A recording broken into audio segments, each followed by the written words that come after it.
Hello, everybody. Welcome back to Broncos Game World. Bronco here. Today, we're going to take a look at some more Axis and Allies basic strategies, stuff that I personally do and use during my games of Axis and Allies 1942 online when I'm playing competitive or just playing against other players. So last week, we took a look at round one for the Soviet Union and Germany and what I would typically do here. Today we're going to take a quick look at the UK, Japan, and the United States of America.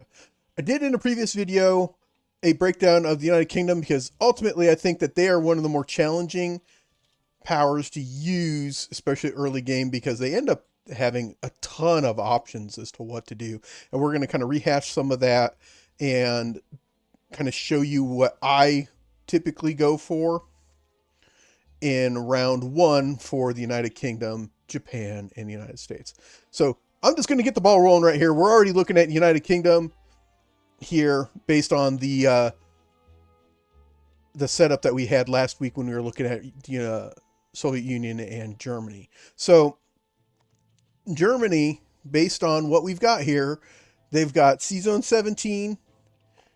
That's a danger that the United Kingdom player needs to pay attention to. They've got the two subs here in 11 that they could deal with, or they could leave those for the United States to deal with. They definitely need to take care of the transport in 5 right here. That just has to happen. Then you can look at, okay, well, what if I wanted to deal with Japan first? Because that is a strategy that's possible. And Germany left the door open to do that. And I'll show you why. Okay, so they left the door open to do that because they left that fighter right there, this guy, right here. They left him alive because they didn't actually touch Egypt this turn. All right, but before we get into that, let's take a look at what you're going to buy. So if I am looking at a setup like this, in turn one for Britain, the majority of the time you're gonna look at trying to take out Germany first. You just are. There are some strategies out there that I've messed around with and that I've seen online. The Board Game Nation guys showed a really great one that they used during the Gen Con World Championship in 2023 with a kill Japan first move with the United States and UK. I'll go into that a little bit, but I think I'm going to use that in a complete separate video. But in a setup like this, my buys in the first round is you're always going to try to keep India from getting knocked out early. Odds are, on a lot of games, India's going to go down, but make it on your terms, not on your opponent's. So in round one, I'll typically just buy 3 infantry to cover India. And in this setup, in a scenario where it looks like this, where I still have my destroyer and cruiser available, I'm going to buy a destroyer and an aircraft carrier. And those are likely going to go in C-Zone 7. There's an outside chance that if, depending on what happens out here in the Indian Ocean, that we could throw them in 35, but odds are I'm going to throw it in C-Zone 7. So those are what I would buy in a first round, typically, if I'm going to try to kill Germany first. To kill Germany first, it's going to be 3 infantry for India, a destroyer, and an aircraft carrier. Now, if I was going to go at killing Japan first, it would be a little different. I think if I was going to kill Japan first, it's going to be 2 bombers. Let me reset this so I can show you. If I was going to kill Japan first, I would buy 2 bombers and a submarine. All of them going into India. All of them. Because I am going to flood the Pacific with ships and bombers from the UK, and the United States if I was going to kill Japan first. And again, that strategy comes straight out of the guys over at Board Game Nation and what they used in the 2023 Gen Con World Championship. And I have found that that is a very efficient, brutal way to go at Japan with the United Kingdom. You literally just put your dick on the table and say, look how big it is. It's coming at you. Get ready. And that's what that does. So that's what I would buy there. But for this setup, the way it lays, I'm going with a destroyer and an aircraft carrier instead, because that is going to do us more good when we're trying to take out Germany first. So for Germany first, with the United Kingdom, this is my purchase. 3 infantry for India, a destroyer, and an aircraft carrier. Now, understand that you're buying an aircraft carrier, you need to make sure you land your planes on it. Okay?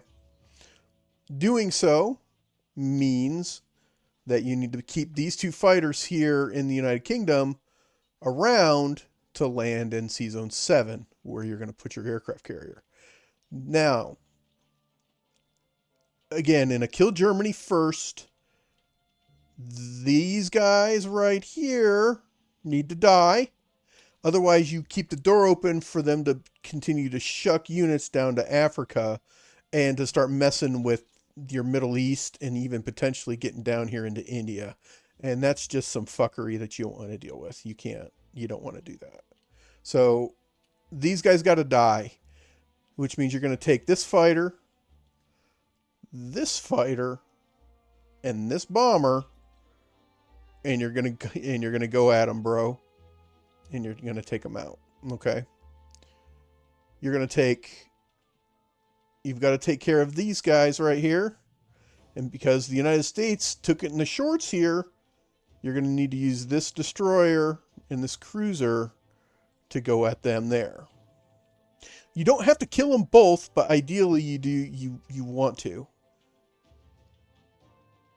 And that is going to do it for your aerial combat moves. The other move is you're going to take this cruiser here and this aircraft carrier, and you're going to kill the transport in Sea Zone 61. You just need to.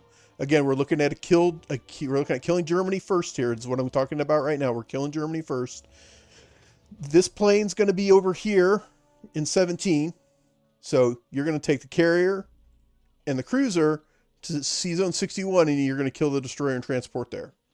That will neuter Japan's ability to get at you and get at India in turn 1. It forces them to buy more transports, which is to your benefit. Over here, you also have a transport here.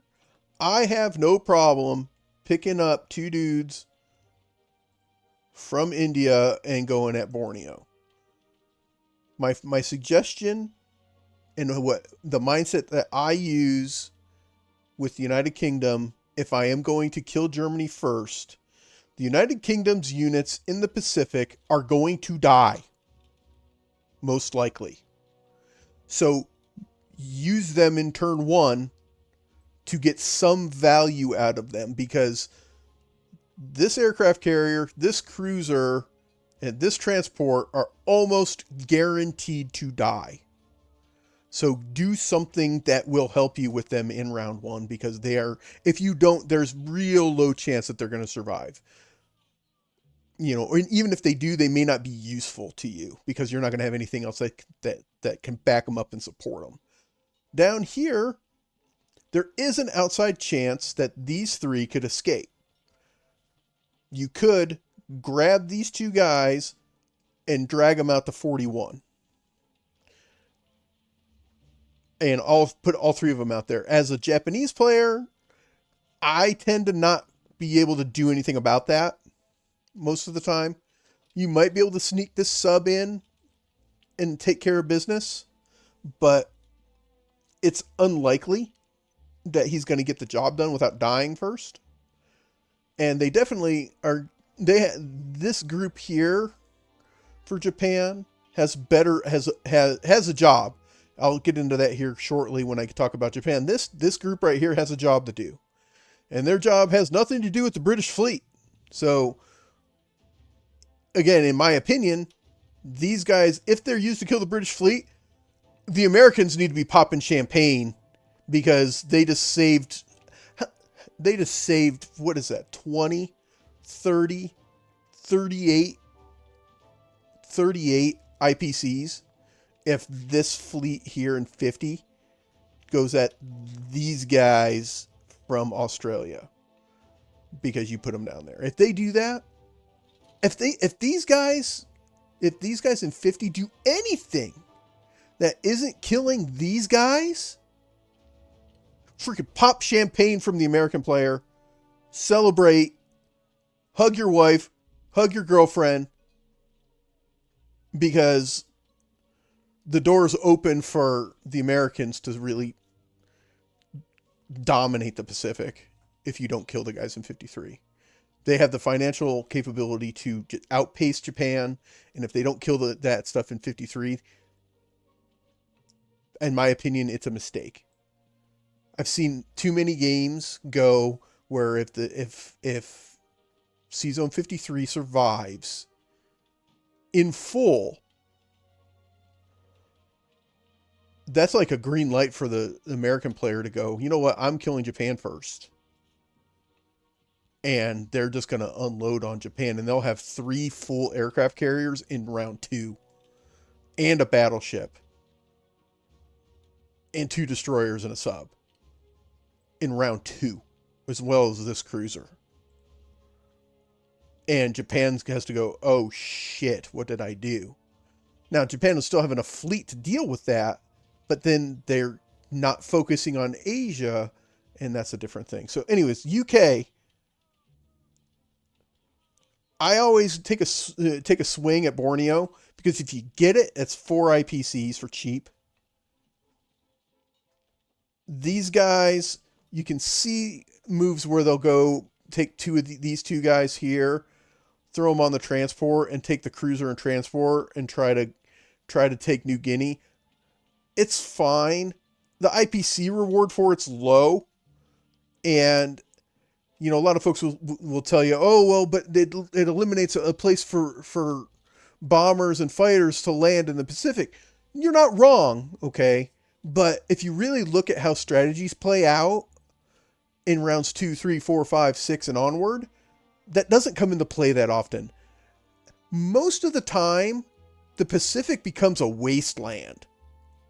Either the American fleet got taken out and the American player went, fuck it, I'm going east. Or the American player said, I'm going to go strong in the Pacific. And then you just have these blobs of big ass navies out here that are just saber rattling each other, waiting for something to happen. And you just lost your cruiser, your transport, and 2 infantry to gain 1 IPC a turn. Because they end up typically just getting stuck there because your transport and cruiser are going to get killed probably in round 2. So I'm always a supporter of these 3 units, or these 2 units, escaping. The sub going here and seeing if your opponent has the subs set to withdraw if they're fighting solo. So the cruiser and transport bug out, and the sub goes here. Because if you can kill that sub in 44, that hurts what happens in C-Zone 53 a little bit. So you see there is synergy with how everything works together. It's just like up here with the push into Ukraine, where the Soviet Union kills that bomber, that helps the UK. This move here into 44, if you kill this sub, if you can, it helps the United States in round 1. It doesn't save them, but it helps. So those are the 2 moves that I'm good. That if I'm killing Germany first or killing Japan first, I typically will do this move with the transport guaranteed. If I'm killing Japan first, I'm using this fighter from Egypt, which Germany left alone because they did not have the advantage in that fight. I'm using that fighter, and I'm going here. We're doing this move. We're going into 37, and it's not the highest percentage victory. I'm not going to say it is, but and all of these guys are going here, including this sub that I have going up to 44. Again, this is if I was going to kill Japan first. All of these guys go here. They all hit 37. Okay, and I'm going to bring up my calculator here. Sorry about that. We'll bring up our calculator here, and we're going to take a look at C-Zone 37 and kind of show you guys what C-Zone 37 looks like. Is it guaranteed? No. Is it mega high risk? No. Can it win you the game? Maybe. All right, so our attacking units are 2 fighters, no bombers, a sub, 2 cruisers, an aircraft carrier. We're fighting 2 fighters,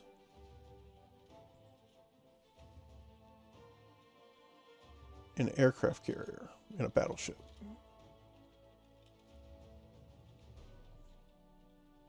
It's a 15 to 14 UK advantage. Okay, so here it is. It's a 15 to 14 UK advantage. It's a 31% chance that the defender survives. We do not care in that attack on C-Zone 37. We do not care if any of the United Kingdom units survive. You want them to, obviously. But ultimately, I will sink and crash every one of those motherfuckers to kill everything that Japan has there. There's a 50-50 shot. 50-50 that they lose everything. Okay?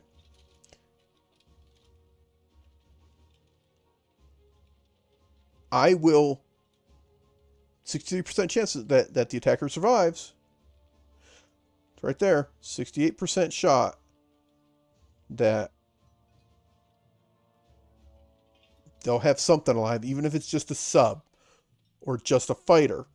Because the way this breaks it down, I would not kill my fighters first. But that's critical, man. Yeah, see, this thing's telling you that it's sub-destroyer cruiser. Here, I would be doing this move. I would be doing sub-cruiser carrier fighter. So none of these are going to let me do it that way. Actually, right there, that one. Do that breakdown. And now you run it here. Because the carrier, I don't care. The carrier can die. It's not going to do me any good. That increases your shot to 64, 65%. Still pretty much the same as it was. But I can tell you that if you're going after Japan first, it is a catastrophe if the United Kingdom wins C-Zone 37. And when I say win, I mean Japan lost everything. Because that is 20, 30, 40, 54 IPCs worth of shit that Japan cannot replace quickly. They cannot. And all for units that the British, the United Kingdom, are likely going to lose anyway. The only thing that they may not lose are the fighters. That they're going to lose both cruisers, they're going to lose the aircraft carrier, and they're going to lose the sub. They're all expendable units for the United Kingdom in the Pacific. Because if you're going after Germany first, they're going to die anyway. If you're going after Japan first, it's such a critical blow to hit them at 37. And if you win that in 37, Japan is reeling, and they're reeling right out of the box in turn 1. Again, my opinion, but they are. There is risk to it. If you lose in C-Zone 37, it hurts. It definitely hurts. What I can tell you is, if you've got to look at the odds and go, okay, if you're down to just your fighters, can you win? Like, if you're down to just your fighters, you damn well better hope that all that's left is either like a fighter or one hit on the battleship. If the battleship, or there's like a battleship and a fighter, you've got to look at going, man, I don't know if it's worth it, because those fighters are very valuable, but the scenario, it just depends. You've really got to be smart with how you play it. Typically, like I said earlier, I'm sending the entire freaking shop at these guys, and I'm willing to sink and crash them all. But I'm only willing to do that if I know I can win. If I can't win, I'm not just going to recklessly throw my crap into the garbage can. But if I know I can win, if I've got them to a point where they've got one hit left and I'm looking at a fighter or two, I'm going for it. If they've got more than one hit left and I'm down to a fighter or two, you got to save the fighters. Well, one of your fighters has got to die pretty early in that fight, because this one from Egypt, without the aircraft carrier, there's nowhere for him to land. Make sure you kill him early, because he's going to die anyway. So save something that may survive the fight. Kill him instead of a cruiser, pretty much, because they hit the same, so it doesn't matter in round 1. But just be smart with how your casualties go, and evaluate the situation. And if you can win, sink and crash everything if you can win. If they've got more than one hit left and you're down to one or two guys, you got to bail, man, because you're not going to win. And that's where, all your boats should be in the water already. All your boats should be already under the ocean when you have to make that decision, because at that point you're looking to save fighters. And that's a different thing. But in this breakdown here, we are going to take out Germany first. And if you're taking out Germany first, you're not attacking C-Zone 37. You're just not. It's just not a thing. You're not going to do that. So we're attacking Germany first here in this breakdown. With that, we're sending these two guys here. The aircraft carrier is a flak hit. Okay. Killing Germany first. We're sending this guy to 17, this guy to 17, and the bomber to 17. I'm sending cruiser and destroyer to 11. I do that because if I consolidate in 7, there's a chance that they can outdo me with aircraft and get these subs into the action. So I want to kill them now. I'm going to kill them now. Okay. Then I'm going to send one fighter to 5. And I can't send another fighter to do anything. So he's just going to hang out, because 1, 2, 3, 4, there's nowhere for him to land. All right, that is what I would do there. Down here, we got to take care of these guys. So if we just stand pat here in Egypt, they're going to die. So let's do something useful with these guys. Let's take these guys out. This isn't going to be an easy fight, because they did not lose anything when they went into Transjordan. But I still think that we have the advantage there. We're going to go into there. Like I said earlier, we're going to send this sub to 44, see if the Japanese player was sleeping. If he's sleeping, you got a shot to kill his sub, because he's not going to retreat. All right, so killing Germany first. This is what a turn 1 would look like for the UK if I'm killing Germany first. Obviously, it's going to be a little bit hit and miss, but You want to make sure that they don't have any subs left in it by the end of round 1. So these guys gotta die. It could be the Americans that go after him if they have anything left in C-Zone 11. If there is anything left in C-Zone 11, the Americans can take them out. But odds are it'll be the British that have to do it. Okay. And this is what a round of 1 of combat would look like in a game that I'm playing in round 1. So let's play it. Let's see how it goes. So it says we're unlikely in Borneo. That's true because you're rolling 2 1s against a 2. It says we're favorable in C-Zone 61. That sounds about right. We're strong against the battleship in 17. We're favorable against the subs in 11. We're automatic against the guys in C-Zone 5. We're strong in Transjordan. C-Zone 44, it's unlikely. That's just unlikely because there's a good chance that the submarines are just they're going to pass by each other in the night. All right, so here we go. This one's a crapshoot. I'm basically using my transport before it dies because there's a real high chance that it just gets killed. And these two infantry aren't going to kill me if I lose them. Yeah, we're going to lose that. But you never know. Because now I need just a 1. I'm hitting a 1 versus a 2 here. They got me. Okay, so we lose. It is what it is. That's not the end of the world. It's fine. I was trying to steal 4 IPCs and kind of throw a monkey wrench into what Japan has to do. It would have been really helpful to win that, but it's not the end of the world. This one, much more important. You pretty much have to win this. If you don't take out the transport here, you're hurting. All right, well, the carrier got the job done for us. And he's going to die for his trouble, but he got the job done for us.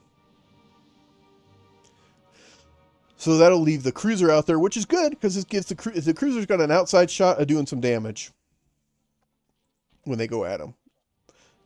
I mean, odds are he's just gonna throw a hit on a battleship, but you never know. He might do more. All right, this one's important to try to kill him in round 1. You really got to hope you roll good here. We did, so he's gonna die. Now the model that you kill here is critical. Airplanes are the best defense in the game. Britain is playing a defensive role in a lot of respects, so the unit you kill here, if he hits me, he did not, but if he does on his 4 or less, you kill the bomber. The bomber is what dies here.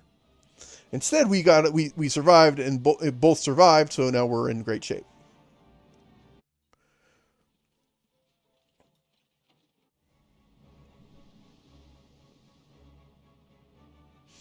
Now we need to take these guys out, and this is going to be a harder fight than you think. Oh, they're doing the C-Zone 11. This is also a harder fight than you think. We got one of them. The only good part is the subs hit on 1s, which, of course, he got 1. Okay, so now it's tough. I don't ultimately want to lose my cruiser to a sub hit, but there's a high chance that the subs survive if we don't. With that, I do kill the cruiser because I want to take the subs out. Losing the cruiser sucks, but I want to take the subs out, and without the destroyer, the subs get away. So we got them both. He doesn't kill the destroyer. It did hurt us. We ended up with a wash. It's a draw pretty much on the IPC front. We're here in Transjordan. This battle's a lot harder than you think it is. There's a good chance that we don't win. If it starts to look too ugly, you retreat back to Egypt and hope that you can, and drop your planes in there and hope that you can survive. Like right there, we rolled like absolute dog shit, and they got a hit on us. Now it's a lot more even than it was. I'm going to try one more time, and let's see what we get here. 1 hit, just 1. So we've rolled really, really poorly. We got away with it. We should win this fight. Maybe. Come on, boys. Jeez. Okay. Yeah, see, this hurts us. We're going to try to finish it. Okay, I have the worst tank crew on the planet. They've yet to hit. They did not hit a single time in that entire combat. Worst tank crew on the planet!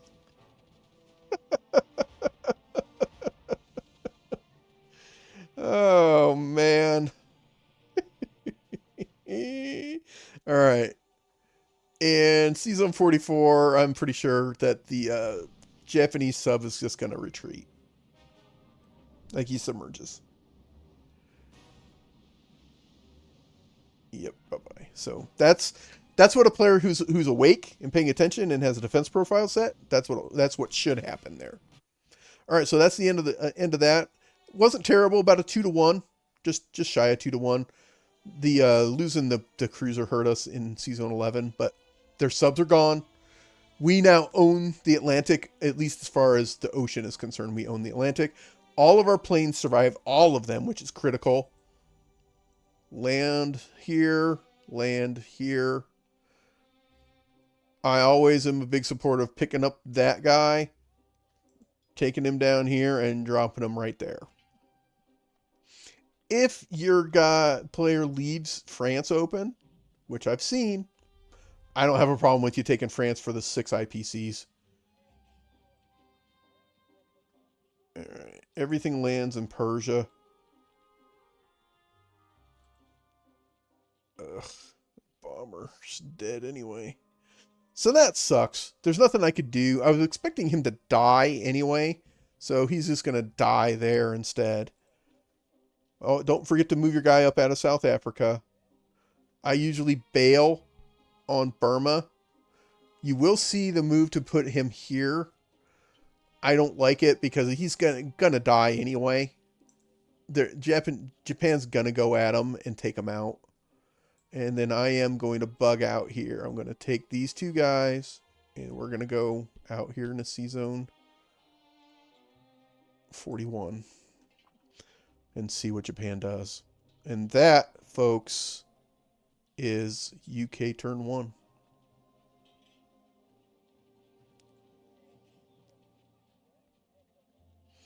Let's go and deploy our guys. We did not go at Season 37, so we are going to drop their carrier and the destroyer up in Season 7 and put 3 infantry in India. And that, folks, is UK turn 1. All right, Imperial Japan. Okay. Scratching everything else from the list. Imperial Japan's key strategies, what you want to do in the first turn. My opinion, what I do. Season 53 has to die. Just has to. If you don't, you are fully empowering the American Navy and their industrial power that is better than yours to just kick your ass. You have the advantage in turn 1, especially if Britain didn't take Season 37.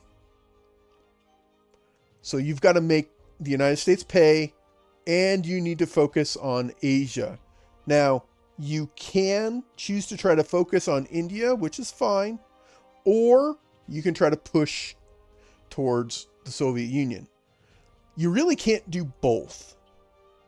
So you need to focus on one and accomplish a goal and then rinse, repeat. You know for a fact you cannot take India until turn 3. Unless something just really bonkers and bizarro occurs. You won't be able to do it until turn 3. Because you don't have a way to get there. So Season 53 has to die. Because you got to take the venom out of the Navy for the Americans in turn 1.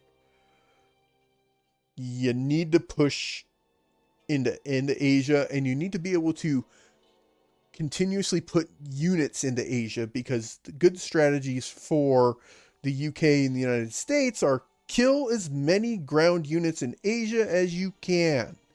Because if you do, Japan will struggle to keep their foothold there and be able to push on the Pacific and keep the Pacific under check.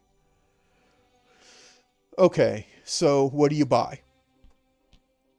Their purchases are easy. You buy 3 transports and either 3 infantry or 2 artillery. I like the 3 transports and 2 artillery. A lot of folks will say buy a complex and put it in Manchuria. I don't like it. I don't like doing that because it really commits you to one strategy, which is kill Russia first. And that's a lot more difficult if India is actively alive. But I do like the idea of shucking dudes from Japan via transports. You've got the Navy to protect them. You have the Air Force to protect them. That's my recommendation. That is the only recommendation. I don't think there's another buy in turn 1 for Japan that's any good. Unless, and here's the unless you already know that your opponent is going for a kill Japan first strategy based on what the United Kingdom did. If that's the case, you're going to want to do something like 2 transports,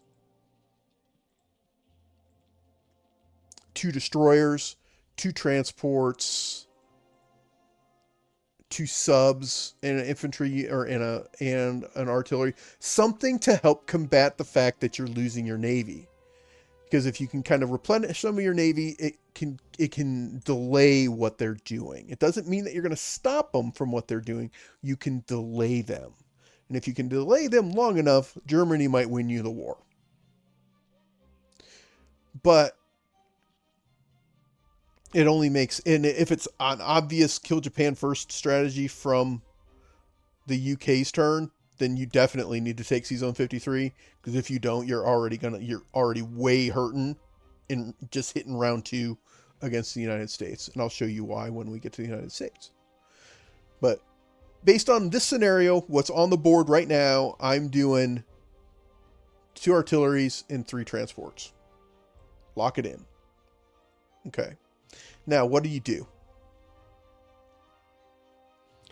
Well, don't be fooled by this right here. Right here. Don't be fooled by this shit. Russia wants you to do this. They have their plane here. 1, 2, 3. They're waiting for you. They're waiting for you to freaking go this way. Don't. They'll move here. They can't get you with that plane here. And their 5 versus your 3 or whatever the hell you're going to have there isn't worth it. It's not in their favor. Don't go here. Okay? They're not flying their bomber up this way. You want to take this spot. You do. But you don't have... Right now, Japan in round 1, again, my opinion, folks, I am by no stretch of the imagination a professional here, but my moves, my thoughts, what I've seen work. Oh, thank you, DW, for letting me know that my Discord link does not work. I will put a new one in there. Thank you. Like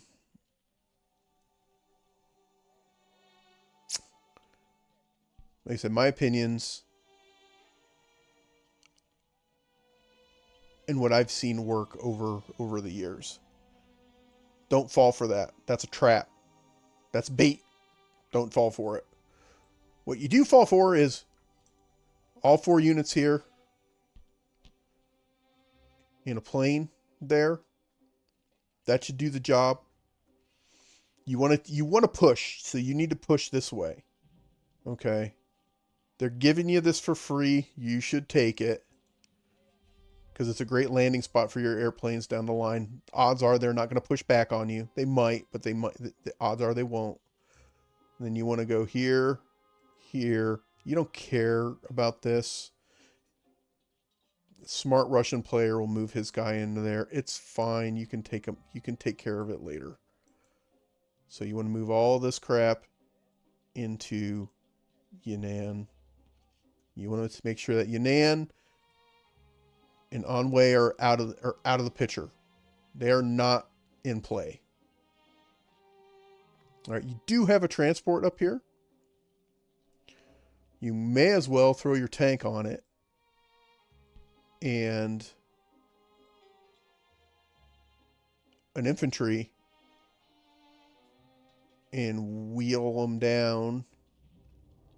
We'll figure out where we're going to wheel them down. We got to take care of the cruiser in 61, so battleship into 61 for sure. Probably both battleships into 61 if I'm being honest. Boom, both battleships into 61. You've got this guy right here.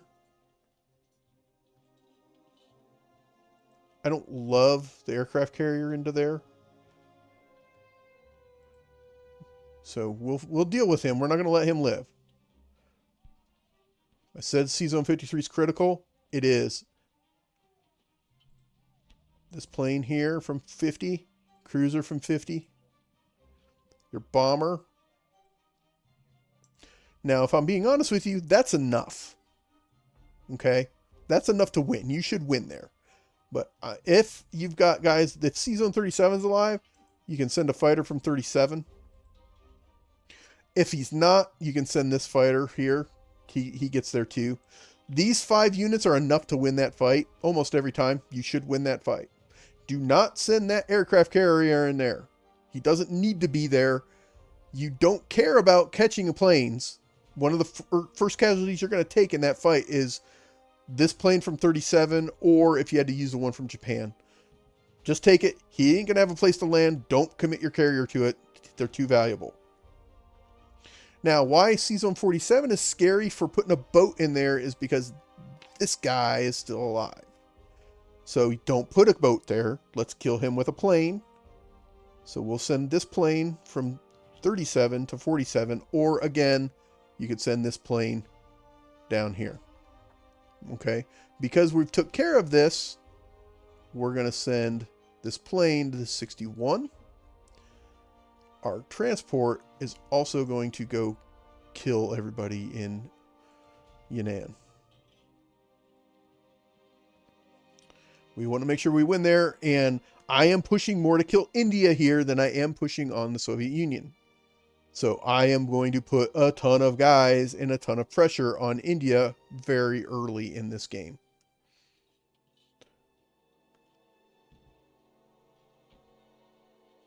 If you wanted to, you could throw one guy here, but he's going to die because these 5 guys will go at him. So I wouldn't. I would just let them hold their own territory. It's fine. These 3 guys can hang out for a little while. You can also commit your destroyer to this fight. Gives you something to, a little bit of extra kick. Okay. That is my move. 9 times out of 10. Your first turn is going to be very similar for Japan. It's going to look something like that. It just is. Even if C-Zone 37 is dead, you're still going to end up, you'll have your transport and destroyer here, which allows them to do whatever the hell you want here. You could go pick up guys and drop them. If they were really dumb with India, you might be able to gamble at that. I wouldn't, but you could. You know, there's all sorts of things you can do. Okay, but round 1 for Japan is taking out the United States in C-Zone 53, taking two zones in China, and Burma if they gave it to you, if it's open. I would not push up into the Soviet Union unless they put all their guys right there. If they put 5 guys right there, I would use this transport and these guys in a plane, and I would kill those fuckers because they're being reckless with them. Because these guys right here are more valuable over here than they are here. So if your opponent's being really aggressive and putting them here, which is, I mean, it's fine because they want to put pressure here. I've always said if they're going to do that, make them pay for it. That's just my opinion. Because they can't put 7 guys there. They can put 5 guys there. You can kill 5 guys with this guy, a tank, another dude, and a plane. You can win that fight. And that does way more hurt, puts way more hurt on the Soviet Union than it does on you. Because the Soviet Union cares all about bodies. They want all the bodies. As many bodies as they can have. That's like what they want. So these guys are not dispensable.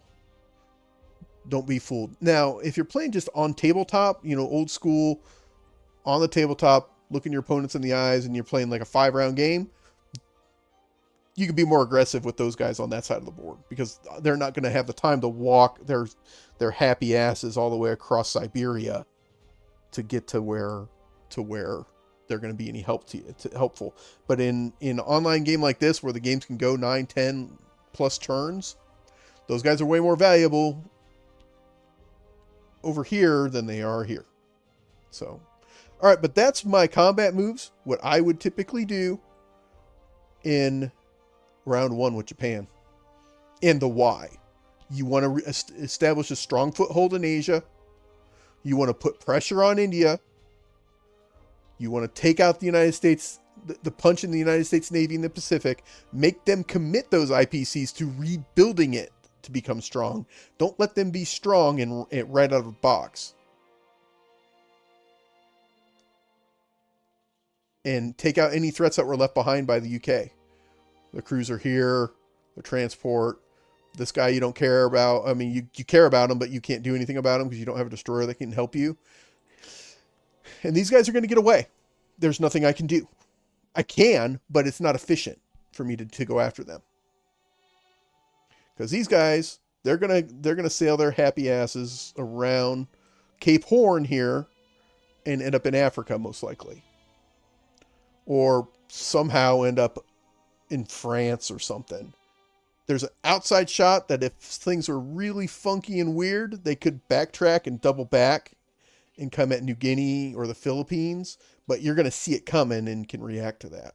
But odds are they're going to continue this way around Cape Horn and end up in French West Africa. Odds are. That's where I would expect them to go, knowing that that's what's going to happen. And not a whole lot you can really do about it without using resources that could be better used elsewhere. So let's play it and let's see how it goes.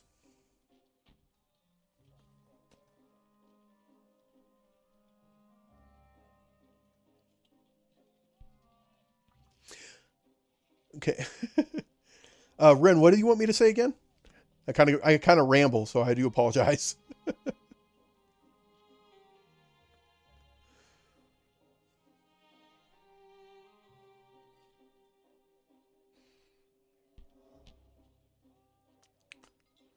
All right, so here we go. We're going to run our combat here.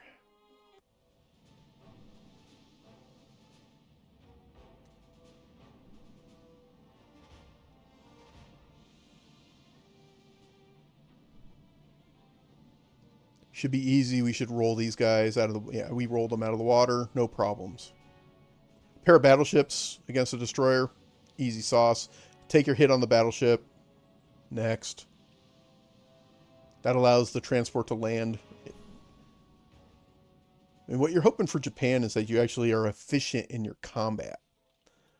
That's the hope. And unfortunately, dice are the only thing about the island.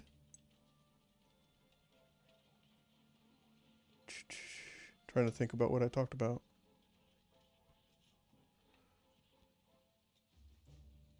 So here, you've got to take out 53. That's one of the ones that you just got to deal with. It's possible if you leave these guys here, they could backtrack on you and go to like New Guinea. Or Borneo or the Philippines, but you're going to see that coming. And you'll be able to react to that. That's what I was talking about with these guys. Do not try to kill them. This is a move that is pretty typical out of a lot of players you're going to encounter. You're going to just... And a lot of times they'll send a sub with them too, which I never understood. Because the threat value of this sub right here is high. I talked about that just a minute ago, where I'm like, I can't just put like a carrier in 47 to take out that transport. I can't. I had to use an actual more valuable asset like this plane to do it, because that freaking sub right there just goes dunk, dunk, and kills an aircraft carrier. Most likely. He kills an aircraft carrier because I was inefficient with how I moved my things, with how I move my units. And that's one of the big things, is be efficient with how you move your units. Make sure you're getting value out of every unit you can. Make sure you get value out of it. Don't just waste it. Don't just throw them away.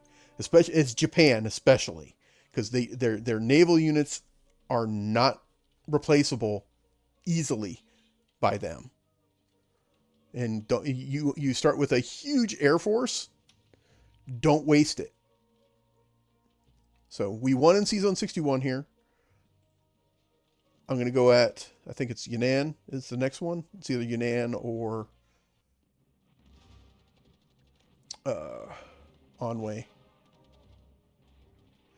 We should just roll these guys. This should be a blowout. Hoping for a turn 1 kill. There it is.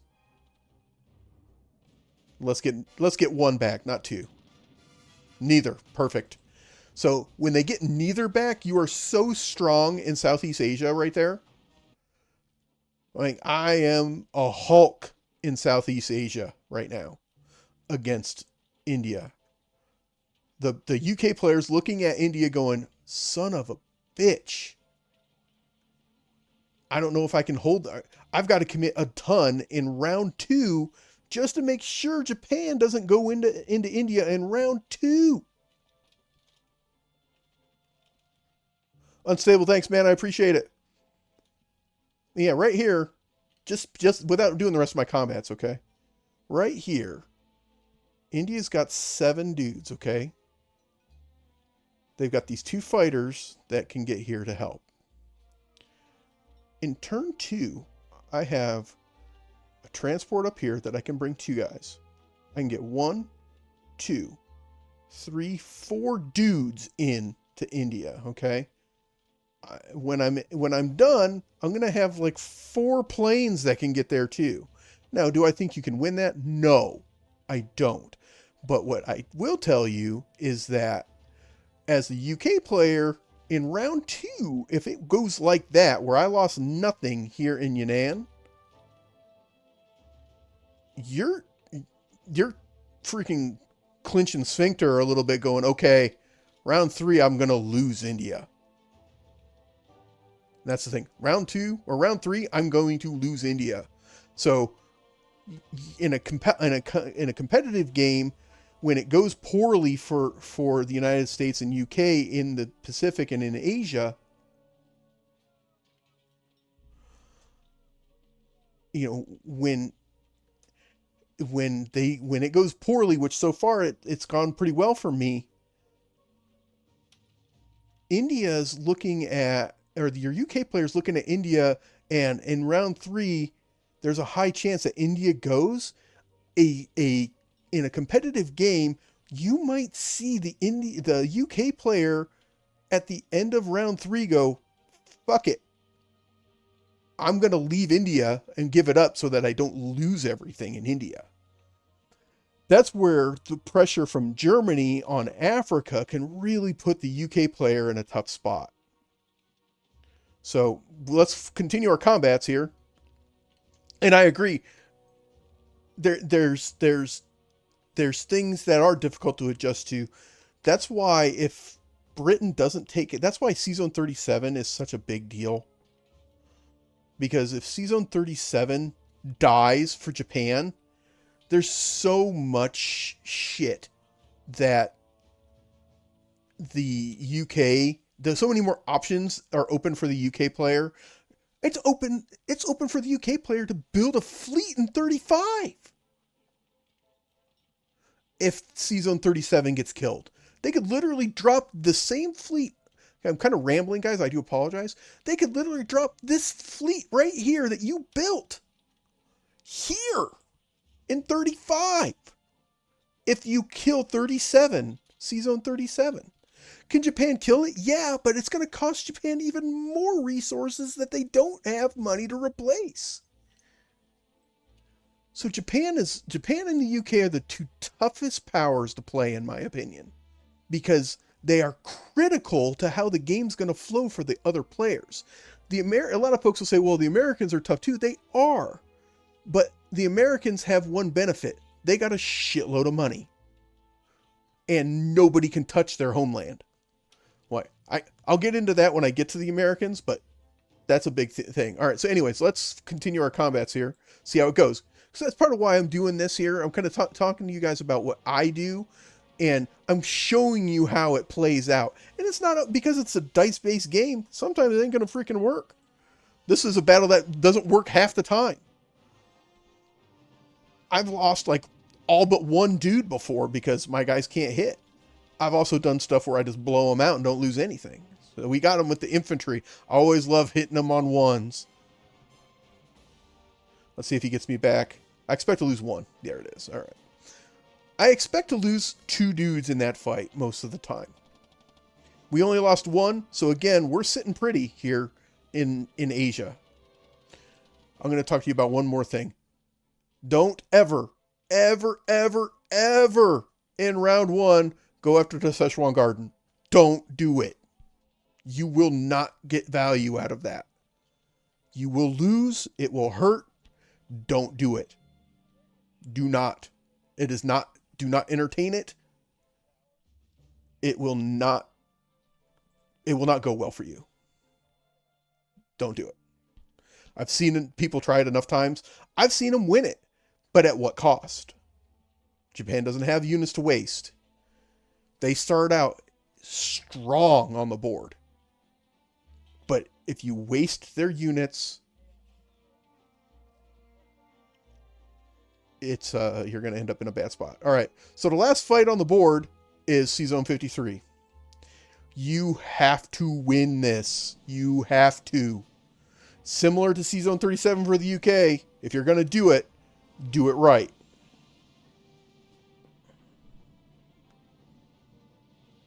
Let's see if they get a cheap one on us. No. Yeah, you got to win. That was pretty bad. So kill their destroyer. They got 2 back, so yeah. So with that, I'm killing my sub. And you got a fighter that can't land anywhere. You kill him. Bang. He can't land. He's no good to you. Now, let's look at it. I'm still in a good spot. We still have to win. We are not going to sink. We might sink the sub. Maybe. We don't have a destroyer, so he could run away. Because you can set your defense profile to say, even in a fleet, he runs away. I don't typically do that because I want him to be able to soak damage for me. Because he's way more replaceable than the carrier. Or, Lord help you, the plane. But as Japan here, I am willing to lose everything. I'd rather not lose my bomber or fighter, but I am willing to make sure I take out... At minimum, I got to kill the carrier. The carrier has to die. Ideally, the carrier and the plane really need to die. The carrier has to die.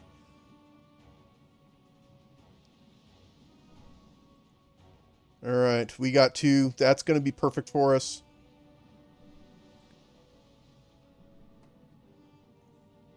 We got 1 hit. You kill the cruiser. And we're finished because we cannot hit the sub. Yeah, and the sub survived that because I hit with planes. My planes can't hit the sub without a destroyer. So we lost 31. They lost 63. Not great, not terrible. We got good value out of our losses, which is what we're looking for. Okay, so you're going to land your bomber and your plane in Wake. They're both going to land in Wake. Do not land your plane here. Don't do it. Don't bring this guy this way. Don't land him here if that guy's alive or that guy's alive. Don't do it. Do not forget about submarines. If you forget about submarines, you will lose your fleet, and you will lose your fleet in a cheap-ass way, and you will be angry about it. Don't do it. you want to consolidate your fleet. So consolidate your fleet. Bring him here. He'll land there. Bring him here. Consolidate your fleet. Put them together. Another easy thing to forget. This guy in Malaya. Don't forget to move him.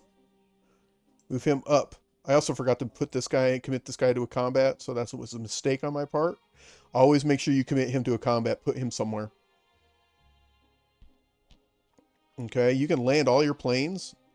You can land all your planes on carriers. So now I've got 2 full carriers sitting in C-Zone 61, ready to rock. I got a plane alive out here and a bomber out here. Landing them here makes sure that you don't get a froggy American player that wants to try to do some shenanigans here at Wake Island. Putting the plane there guarantees they can't. Because this guy can't get there. 1, 2, 3. Without a carrier, he can't get there. Why? You have to kill the carrier. So here, I'm not going to entice them to kill 2 units here. So I am going to leave that guy there. They could get froggy and come at me. Again, as you're playing, always keep in mind that the American and UK players' goal for Japan is to destroy their navy so that they can take these victory cities, that one and that one, and that they want to kill as many land units in Asia as they can. So if you understand that, and play and defend your units as best as you can. That's all I can really say about it. Don't move here. Don't take these guys and go here. Don't do it. Not unless you've got backup, which you don't have backup right now, so don't do it. All right, so those are my non-combat moves. And that's going to be Japan at the end of round 1. Consolidate your fleet. Show strength to push on India. And because of the location of these units here, you could still be showing strength to push this way into Russia. Understand that this unit from Russia is going to take that spot. He should. If he doesn't, your Russian player doesn't care about getting free money. And I'll talk about that here in a minute. And now you deploy your units, okay? So we are done with our non-combat. Let's mobilize. Be careful when you mobilize. You are not going to have anything to protect those transports right now. Okay? There is nothing that the Americans can bring that can kill them. Nothing. This plane can't get there. 1, 2, 3, splash. He can't get there. He can't get there. Nothing the Americans have can get there. This guy can't get there. 1, 2. He can't. What can get to you is this guy right there. Do not, under any circumstances, if this isn't taken and this guy's alive and you don't have a bajillion regular boats in 62, don't put any ships in, or don't put transports in 62. Don't. Deploy them in 60. All 3. 60. Bang. They can't kill them. There's nothing that can get there. 1, 2. 1, 2. 1, 2. 1, 2, 3. No. They can't get there. So don't do it. This is axis&allies 1942. I have been playing Hearts of Iron 4.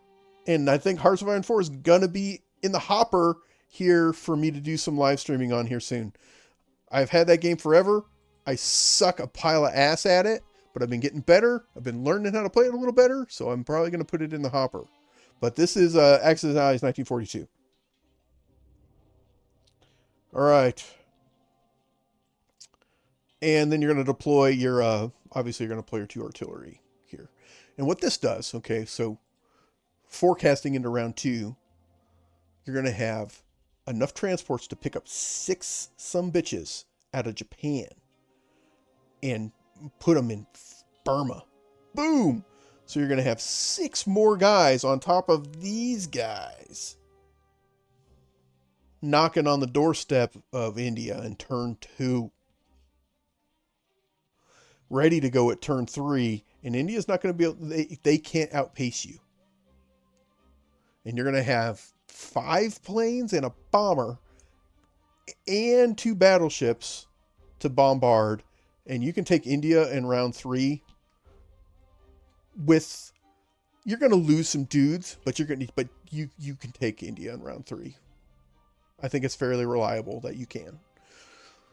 If the, and honestly, if you can't, celebrate, because that means the UK player is dumping a ton of IPCs into defending India.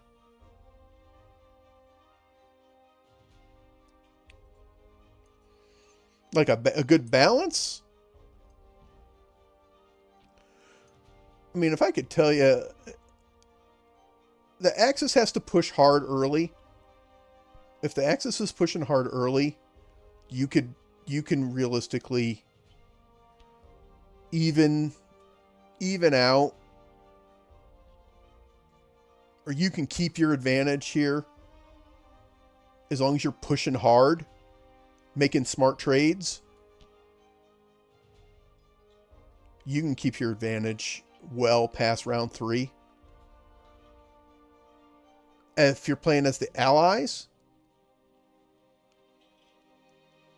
it's tough to get value until round 4 or 5 is where the United States really comes in, and their money that they have and their ability to start shucking dudes across the ocean comes into play. You're talking round 4 or 5, realistically. All right, so we've deployed Japan. All right, now we're done. Let's look at the United States. Round 1, United States. Japan's with 33 at the end of that, which is fantastic. 34, because we saved one. Okay, the Americans. So in this scenario, we are looking at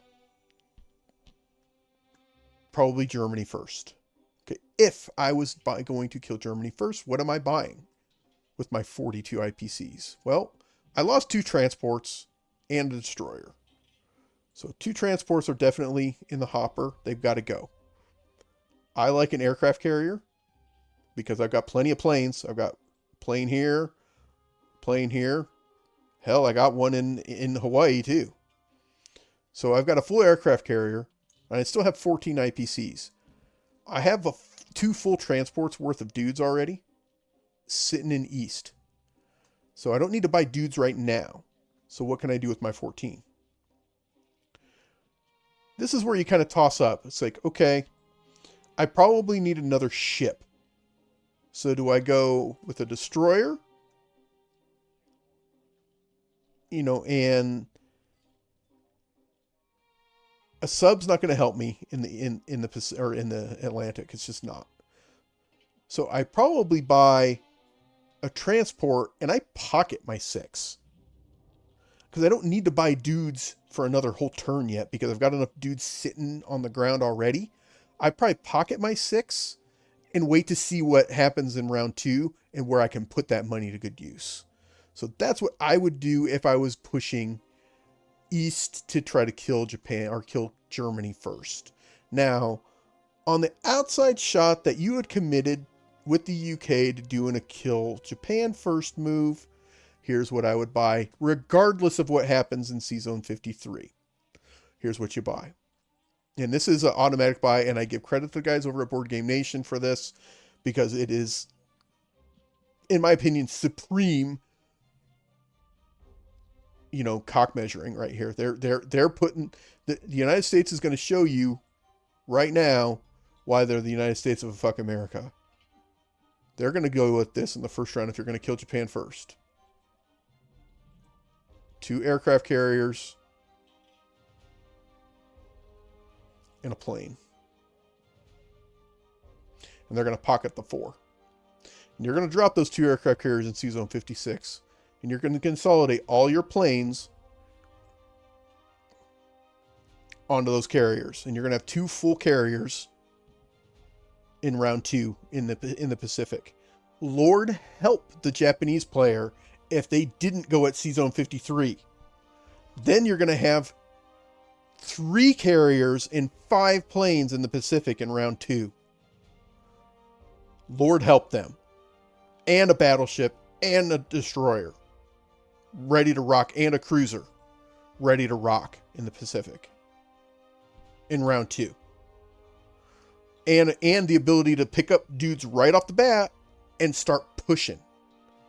Okay, and I'll talk about what to do if you do want to do some Kill Japan first action, but I'm going to do like a full video on that.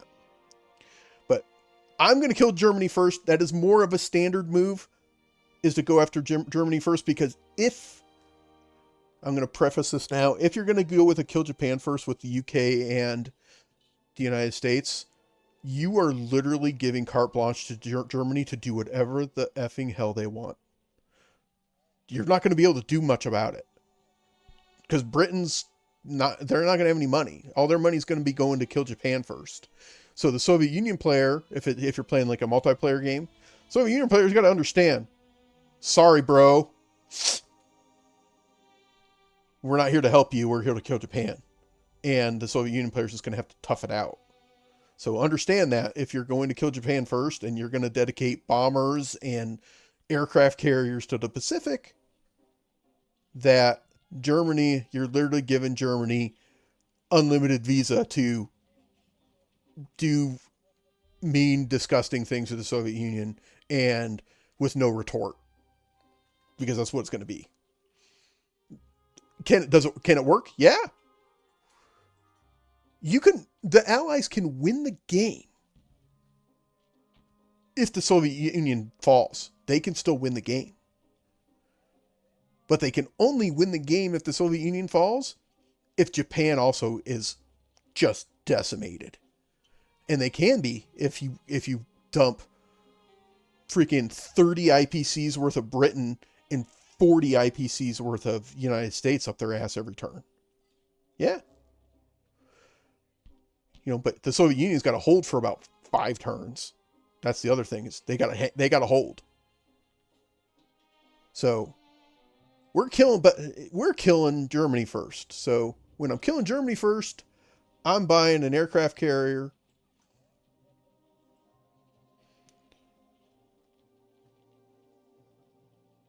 I don't need a plane. I'm buying an aircraft carrier. I'm replacing my 2 destroyed transports. And I'm buying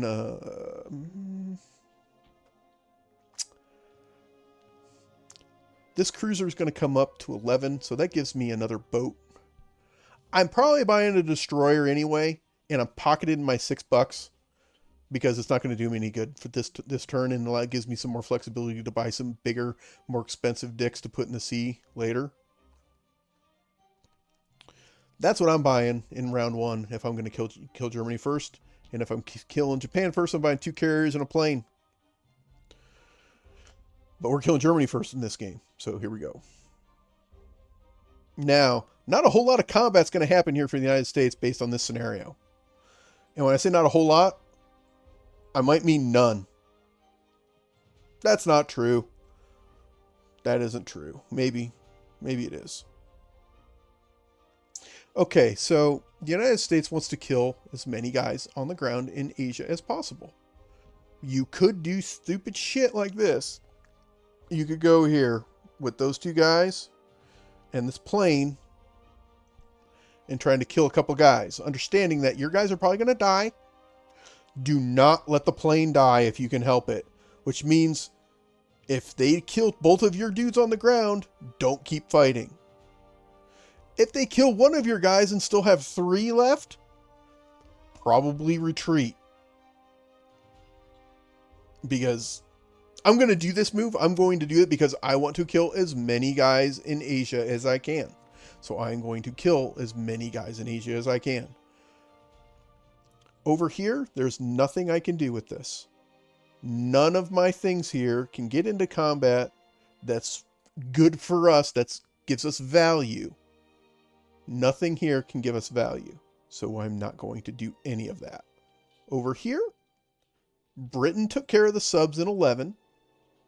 There's nothing else I can do here. I don't have anything I can do. This is why, as Germany, I've said, kill these guys here in 11. A lot of folks will be like, we'll kill them in 10. That hurts Britain. Britain's not the guy who has a big $42 wang swinging around that he can dump piles of money and send them across the ocean and kill me. Killing 22 IPCs worth of units, it really just kicks the United States in the balls. In round 1, they can do nothing. And in round 1, they're forced to replace the 3 units they lost. I freaking purchased in my first round here. I literally repurchased them, which is exactly what you want them to do as a German player. It literally kicked the can on the United States from shucking dudes across the ocean an entire turn by killing those units in Season 11. Yeah, I lost both my subs. Doesn't matter. Don't care. They're dead anyway. They're dead if I kill the guys in Season 10. Doesn't matter. Then the United States is going to take his destroyer and his bomber and airplane and kill my subs. They're dead anyway. Get value out of your units.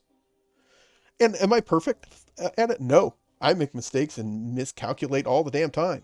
But I can tell you from experience, both in this game and in many other games, make sure you get value from your units every single time. All right, so that's the only combat there is, and it's a risky one as hell. But this is me committing to kill as many units in Asia as possible, because these guys are going to go this way towards the Soviet Union. If they have less of them, the Soviet Union cares less. So we will attempt to make a foolish attack here with the guys out of China into Anhui from the Szechuan Garden. Let's see what happens. Again, don't lose your plane unless you had no choice. Don't lose it. We got one. And it was the infantry that did it. Hoorah! Now, as long as they don't roll 3 2s, we're fine. None. Excellent. We'll keep going. We got another one. Hoorah! Okay, so we're done. We're done. They killed both of our guys. That's fine. Retreat. Don't fight again with that plane. Don't. Do not risk him. He is not worth it. He is way too important. We killed 2 guys in a lopsided battle in Anhui. Yes, their guy's still alive. That was huge. Huge. All right. So we're now into non-combat. So take this plane and fly him. I tend to fly him here. He's going to end up in India most likely, but I'll fly him into the Caucasus to help defend there, so that it gives the Russian player some flexibility to use his planes elsewhere. Over here, you want this guy to be a pest. The one thing that the Japanese fleet right now doesn't have is a lot of destroyers. They have one, but they don't have a lot of them. I tend to go here. It allows me to threaten the Philippines. It allows me to threaten both sea zones around Japan. Obviously, they've got 3 transports that they need to protect. They do have the fleet to do so. This guy is going to go to 11. The bomber, I tend to fly it to England. He'll just go there, so he's ready. These guys are going to start. They're going to shuck up through Canada. So you move them all up into Canada. You can take your anti-aircraft gun and put it up there too. This guy as well. Anti-aircraft gun that way. These guys, I tend to move them up here and put them into Alaska. You bug out of the, if you're going hard for, if you're going to go hard at Germany, you just bug out of the Atlantic or out of the Pacific. Japan is not going to come after San Francisco. If they do, you will see it coming a mile away. And you'll be able to prepare for it. Hawaii, on the other hand, you can get it back. It's not like you can't. They're not going to be able to, they can't do both. Hawaii is like an emergency. I need one more to win. They'll go after it. The thing is the other thing you could do if you really wanted to is you could bring these guys here and drop them in Hawaii to help reinforce Hawaii if you're UK. That isn't a terrible move. It really forces Japan to have to dedicate a couple of transports of dudes to get the job done, which is nice. Okay, but we're talking about the United States here. Okay. Remember, you're dropping a carrier, so don't forget to move your planes into 11. So this plane here into 11, this plane here into 11. Okay, you got this guy out here in the Pacific. Don't leave him in Japan or in Hawaii. Don't leave him there.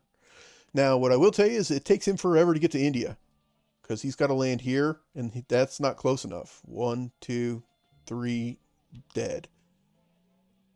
You could send him up to the Soviet Union. 1, 2, 3 through Alaska. Then 1, 2, 3, 4. It takes him forever to get there. It's tough. This is the one downside when you bug out of the Pacific, is you do have that fighter in Hawaii. You could just leave them there, but they have so much value. You got to do something with them. What I would do in this scenario, I move him to Alaska. That way he can backtrack and go back east if he needs to, but you put him up here, and he can fly and start helping out Russia, which is what you want him to do. All right. So that is turn 1 for the United States. Their turns always go pretty fast. Their first couple of turns tend to go pretty fast because they're not fighting a lot. Now you deploy your units. Carrier, everything's into 11. Everything into 11. Now you've got an intimidating fleet in 11, and you've got a backup plan coming right here in 19, because next turn they'll be in 11. In whatever you build, because next turn you're going to want to build units, ground units to start picking up and going. These guys are waiting up here in 10 or up here in Canada because C-Zone 10 has the most flexibility of all the C-Zones that are connected to North America. C-Zone 10 lets you get all the way to fucking Finland if you had to. C-Zone 10 lets you get to Northwest Europe, France, and Morocco, all from C-Zone 10. That's why you go to C-Zone 10. C-Zone 11 only gets you to freaking Morocco. Don't rely on just coming out of C-Zone 11. Be patient. With the Americans, be patient. You have the economic ability to overwhelm your opponents. Be patient. Odds are, after a couple of turns, you're going to be at about 38 IPCs. Okay, that's still real good for a world power that's not losing a ton of units every turn. For crying out loud, the Soviet Union will be losing units virtually every turn, and their 24, 20, 21, 22, 23, 24 IPCs are going to keep them alive for 4 or 5 turns. The Americans aren't taking a fraction of that many casualties, and they're getting 38 to 40 a turn. Be patient. If you're patient with the United States, and you can shuck your dudes up to Norway, Finland, and start pushing this way, that'll relieve the Russians. You can shuck down here and start helping in North Africa. If you have the transport and destroyer in C-Zone 11 at the end of round 1, I still don't recommend you shuck dudes into Africa in turn 1. Wait. Move them to 10. The German player is going to look at that and go, that is 2 dudes, a tank, and an artillery that are going to go somewhere. I have to be ready for wherever that is. And And if you can make your German player look west and have to dedicate units to defending the Western Front in some shape or form in round 2 and 3, that really, really slows what they have to do to take Russia out by turn 3, 4, or 5. It really slows them down. Makes a big difference. So, my 2 cents, guys. Round 1, at the end of round 1, this is the United States. In some shape or form, obviously. Every game's going to be a little different. All the dice rolls are going to go a little different. Every player you play is going to do different shit. But value. Get value from your units. I cannot stress that enough. Don't waste your units. Don't put your units someplace where they're going to get stranded. If you're using transports, make sure you protect the transport and that you don't leave them someplace to die. Understand what some typical things are going to be in the first rounds of the game will help you. Understanding typical first round moves will help you so much. You know, you're gonna see almost every one of these type of moves in the first that I showed you today and in last week's video. You're gonna see something like it in the first round every time. In some shape or form, you're gonna see it. Like, there's some things on my board that I hate, and I'm gonna go over that real quick before I let you guys go. I hate that my bomber is in Egypt all by himself. Why do I hate that? Because I expected him to die. The battleship in C-Zone 17 missed. So now I have a bomber. Now I look like a moron with a bomber sitting in Egypt and nobody else. There's nothing I could do about that. It just was the way it went. I don't like it. It sucks. You know, I don't, as a Japan player, I hate that these 2 subs are alive. That's a shit situation. I don't like that those 2 subs are alive. It is what it is. You know, as a German player, their German player's first turn went pretty damn good. I can't really complain too much about where they're at. Germany's never going to have a navy. Don't worry about it. Make sure that you have enough planes and enough infantry to support the tanks that you want to build. And I'll kind of go into a little bit of a round 2 in next week when I do another video. I'll probably talk about round 2 a little bit. Also next week I'm going to talk about the kill Japan first strategy a little bit more in depth. I have a couple videos where I kind of played it out against the AI. I'm going to kind of go a little more of a deep dive into that and kind of show you again the things I do against the things I've seen, and hope that maybe it can help you guys find a way to get value out of your units, because that's all my ultimate goal. You know, some of the things I love about how the board's set up, if I'm Russia, I love the fact that there's only 1 unit here. Thank you, United States. And that this is open. Because this guy will go and get me 2 free IPCs for the Soviet Union. We love that. We love that big time. As a Soviet player. We absolutely love that. You know, as the Americans, I'm happy my sub's alive. I've got an anvil already being crafted right here to start hammering Germany in round 2 and 3. It's coming. It's coming. Probably more like round 3. It's coming. So, there you guys go. Chat. Thank you guys so much for hanging out and chipping in. I appreciate it. I will get my Discord link repaired. Thank you again, chat, for that. I did not know that it was expired. I try to put a new one in every week. I must have forgot to do that. We end up with 46 IPCs suspended in round 2 with the United States here. That's huge. So you're going to do some crazy shit depending on what your plan is. We'll get into the Soviet Union and what I would do in round 2 in a future stream. Guys, please like and subscribe here on Bronco Goose Gaming World. I really appreciate you guys for doing that. It's really helping build my channel, motivates me, gets me excited about the games that I'm playing. Right now I'm playing a lot of Axis and Allies and a lot of Tecmo Super Bowl. So check those videos out. Check out those live streams. I post a new video every week for Tecmo Super Bowl, typically on Sundays. And I live stream on Mondays and Fridays. And check out those VODs when you guys get a chance. And my next live stream will be Tecmo Super Bowl on Friday, probably Friday morning. Probably around 9 o'clock Eastern. They only last about an hour or so, but I enjoy them. We're going to be hitting the playoffs with the Cleveland Browns. I'm excited for the 1986 playoffs. See if I can't get the Cleveland Browns the Super Bowl that they should have got then. Folks, until then, have a great rest of your day. Have a great hump day! And good night now!